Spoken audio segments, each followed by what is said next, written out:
네, 국회의 꽃, 의정의 꽃, 정기 국정감사 벌써 절반을 지나면서 정치적 논쟁이 가열되는 가운데 민생을 위한 국정감사로 집중해달라는 여론, 지적 높아지고 있습니다. 오늘은 부산시 국정감사에서 청년 인구 유출의 심각성 지적한 진성준 더불어민주당 의원과 이 문제 관련해서 좀 얘기를 나눠보겠습니다. 의원님 안녕하십니까? 네, 안녕하세요. 네. 진성준입니다.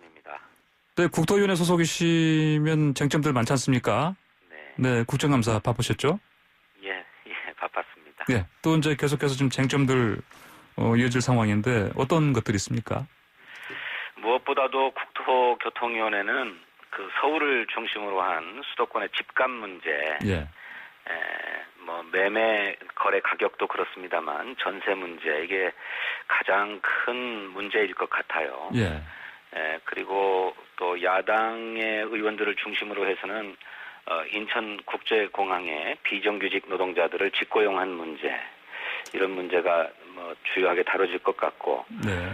또 서울 수도권에는 인구가 집중되는 반면에 지방은 인구 유출로 몸살을 앓고 있지 않습니까? 예. 이런 심각한 양극화를 어떻게 해결할 것인가 하는 지역 균형 개발 문제, 이런 것이 중요한 문제로 다뤄질 거라고 생각합니다. 네, 방금 제가 말씀드린 대로 부산시 국감에서 특히 이제 전국에서 부산시 심각한 인구 유출 겪고 있다 시작하셨습니다. 네.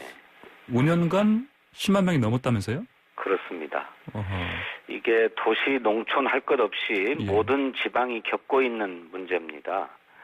그 5년간 11만 명이 부산시에서 인구가 빠져나갔는데 예.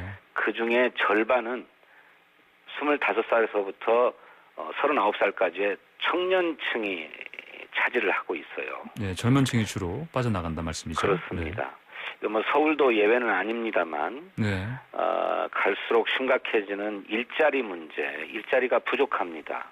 또 그런 데다가 주거비는 너무 높아요. 예. 그러다 보니 교육 환경도 점점 나빠지고 있어서 일자리가 부족한 문제와 주거비가 너무 크다는 문제, 이런 것이 그 인구 유출의 핵심적인 문제로 되고 있는 것 같습니다. 네. 그러다 보니까 전국적으로 출생률이 떨어지고는 있지만은 부산시도 해마다 신생아 수가 줄어들어가지고 2015년 한 해에는 26,600여 명의 신생아가 태어났지만 2019년에는 그보다 10,000명이 줄었어요. 17,000명 정도가 출생했습니다. 네. 그러다 보니까 8개 광역시 가운데에 도시가 소멸할 위험지수, 도시 소멸 위험지수라고 하는 게 있는데 그것이 가장 높아요. 예. 심각한 문제가 아닐 수 없습니다. 자, 그러면 이렇게 인구 절벽화 매우 심각한 상황에 부산시 상황 이걸 짚으신 부분 관련해서요. 일각에서 이런 얘기 나옵니다. 사실 부산보다 대구 또 호남 인구 유출 상황이 또 못지않게 심각한데 하필 부산의 인구정책 집중하신 거, 이거 당 전략기획을 담당하시는 진성은 위원이 혹시나 부산시장 재보궐선거 도전하는 거 아니야? 이런 의견이 있습니다. 자, 예, 아까 말씀드렸던 것처럼 그 인구 유출의 문제는 도시나 농촌이나 할 것 없이 모든 지방이 앓고 있는 문제인데 제가 그 부산시의 청년 인구 유출 문제를 지적한 것은 부산시에 대한 국정감사였기 때문에 그래요. 부산시 국정감사하면서 대구, 광주 문제 지적할 수 없잖아요. 전국의 모든 지방에 해당하는 현상인데 부산시에 대한 국감이었기 때문에 부산의 그런 문제에 대해서 부산시가 각별하게 유념하고 대책을 세워야 되겠다라고 하는 것을 지적한 것이고, 또 전국적으로 마침 환기 효과가 있어서 유의미했다고 생각합니다. 예, 그런 사실은 얘기가 나온 이유가 뭐냐면은 이제 사실 진 의원께서 이 부산시장 이걸 떠나서 지금 이를테면 서울시장 선거도 있고요. 그런 부분 관련해서 유력한 출마하실 분으로 거론됐었기 때문에 이런 얘기가 나오는 거 아니겠습니까? 어떻게 보십니까? 아닙니다. 저 지역구는 서울시 강서 을구이고요. 부산과는 아무런 연고가 없고요. 또 서울시도 이제 재선 의원이 되어가지고 활동을 시작했는데 서울시장의 도전할 만한 경륜과 비전을 가지고 있지 못합니다. 네, 이제 아무래도 뭐 기획 전략 통이시라 이런 얘기가 나온 것 같습니다 보니까 왜 그런지는 이해는 가시죠. 예. 정치적으로 해석할 문제는 아니라고 생각합니다만. 예. 네, 알겠습니다. 자, 그 부산 국감에서 저 얘기 나왔지 않습니까? 그 김해 신공항보다 가덕 신공항 이게 이제 뭐 소음이나 안전성 면 등에서 더 낫다 이런 말씀하셨는데, 네. 이것 좀 더 자세히 좀 설명 좀 해주십시오. 예. 김해 공항을 확장하겠다라고 하는 것이 네. 국토교통부의 방침입니다만은 그 김해 공항은 공항 주변으로 산이 다 둘러싸고 있어요. 네. 그래서 이것이 비행 안전에 심각한 지장을 초래할 수 있다라고 하는 지적이 계속되어 왔죠. 실제로 2002년도에 중국 민항기가 네.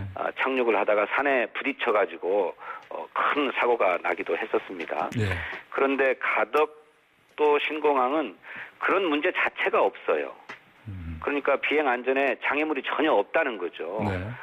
그렇다면 구태여 장애물이 있어서 비행 안전에 위험을 줄 수 있는 김해공항을 확장하는 방안을 채택해야 되는가라고 네, 하는 네. 문제이고, 또 김해공항 주변에는 인가가 있어서 소음 피해 문제도 심각하게 제기되고 있습니다. 네. 물론 소음 피해를 크게 줄일 수 있는 대책, 대안을 가지고 있다고는 합니다만 가덕도의 경우에는 소음 피해 문제가 전혀 발생하지 않아요. 예.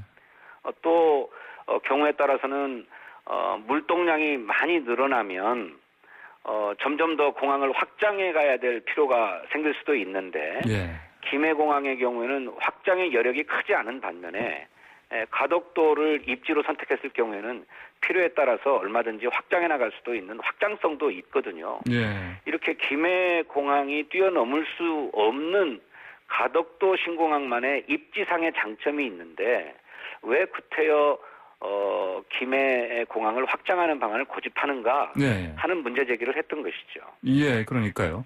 그 방금 말씀하신 것처럼 왜 굳이 국토교통부에서는 그쪽 김해 쪽을 고집하는지, 거기에 대해서 사실은 또 부산시의회나 시민단체도 왜 그러냐고 지금 그렇다면은 가덕 신공항이 맞는 건데 하면서 이렇게 이쪽으로 하자 이렇게 촉구하고 있습니다.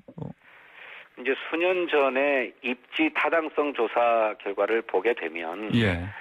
이제 그 당시에는 가덕도 신공항 입지가 여러 가지 면에서 점수를 높게 받지 못했다고 알고 있습니다. 네. 그런데 이제 변화된 여건이 있다면 그런 점에 있어서도 다시 한번 되짚어봐야 되는 게 아닌가 하는 것이죠. 예. 자, 이제는 서울시 국감도 이제 20일 예정돼 있습니다. 그런데 서울 아파트 입주 계획서 보니까 10대 4명 중 3명이 임대 목적이다 이렇게 나왔다면서요?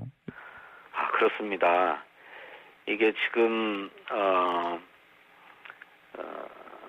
집에 그러니까 신규 주택을 아무리 많이 공급해도 예. 그중에 절반 가까이는 실거주 목적으로 사용되는 게 아니라 예. 시세 차익을 노리거나 임대 수익을 노리는 일종의 갭 투자, 예. 또 뭐 투기성 수요가 훨씬 큰 상황이거든요. 보도에 보셔서 뭐 모든 국민들이 또 경악합니다만 4개월 된 아기가 예. 20억짜리 강남 아파트를 소유하지 않습니까? 예. 그리고 그중에 10억은 아기가 냈다는 거예요. 예. 도무지 이해할 수가 없는데 이렇게 10대 집 소유자 중에 뭐 한 70%에 이르는 사람들이 네. 임대 목적으로 집을 산다라고 하는 것은 이것은 그 부모가 자녀 이름으로 투기를 벌이는 것이다. 예. 그렇게 생각합니다. 예. 따라서 그 과정에 편법 증여나 세금 탈루 같은 문제는 없는지 꼼꼼하게 들여다봐야 하고, 그러자면 이렇게 투기를 감시할 수 있는 부동산 감독 기구가 필요하다는 점을 역설해주는 현상이라고 생각합니다. 예. 자, 다음으로 8.4 부동산 대책 이후에 뭐 집값이 오히려 뭐 계속 오른다거나 또는 전셋값도 지금 1년 3개월 넘게 오르고 있는 상황이다. 이런 이제 정말 걱정스러운 목소리, 그리고 이 전세 구하지 못해서 어려움 겪는 세입자들 목소리가 좀 커지고 있습니다. 지금 상황에서 뭔가 좀 대책이 물론 아까 이제 이전에 그 경제 관련 소식에서도 알아봤습니다만 진짜 대책들이 나오곤 있습니다만 진짜 그 국민들을 안심시킬 수 있는 그런 대책이 얼른 나와야 되지 않겠습니까? 어떻게 보십니까? 예. 일부 지역에서는 서울 수도권에서도 집값이 하락하는 것도 나타나고 있지만 또 특정 지역에서는 신고가를 갱신하는 거래들도 막 나타나고 있어서 전체적으로는 과도기적인 상황이지만 확실하게 집값이 잡혔다라고 볼 수는 없는 상황이에요. 그런데 여러 가지 그 세제 정책이나 또 대출 규제, 또 공급 정책 이런 것을 통해서 집값을 잡기 위한 노력들은 지속하고 있는데 많은 전문가들이 지적하는 것처럼 시중에 흘러다니는 돈이 너무 많습니다. 이 시중 유동성을 어떻게 할 거냐 하는 것이 부동산 정책에서도 중요하게 고려돼야 할 것 같은데 현재는 주택담보대출의 DTI라든지 이런 거를 통해서 규제를 하고 있습니다만 갭 투자의 경우 전세 보증금이나 이 보증금 문제는 대출 총 부채의 대출로 잡고 있지를 않아요. 총 부채의 전세 보증금이나 이 월세 보증금도 부채로 잡아서 뭔가 무분별하게 대출을 받아가지고 갭 투자를 벌이거나 또 어떤 투기를 벌이는 것들은 좀 차단하고 시중 유동성을 부동산이 아니라 주식시장과 같은 건전하고 생산적인 곳으로 유도하는 이런 정책들이 필요하다고 생각합니다. 네. 자, 다른 문제 좀 여쭤보겠습니다. 마지막으로. 민주당 정치개혁 TF팀에서 박덕흠 의원 최소했습니다. 국회 일일 특별위원회에. 자, 이렇게 의원직 제명까지 해야 된다. 이런 얘기 있는데. 필요하다 보십니까? 박덕흠 의원은 공사를 구분하지 못하고 공익과 사익을 분별하지 못해요. 국회의원의 지위와 권한을 이용해서 사적인 이익을 추구하지 않았습니까? 국회의원으로서 자격이 없는 거죠. 우리 헌법과 공직자윤리법, 국회 윤리 강령 등에서 국회의원의 청렴의 의무를 규정하고 있을 뿐만 아니라 양심에 따라서 국가의 이익을 우선해서 일하도록 규정하고 있어요. 근데 국가의 이익을 위해서 일해야 될 사람이 개인의 이익을 위해서 일하고 있었다면 이거야말로 국회의원의 자격을 문제 삼을 수밖에 없는 것 아니겠습니까?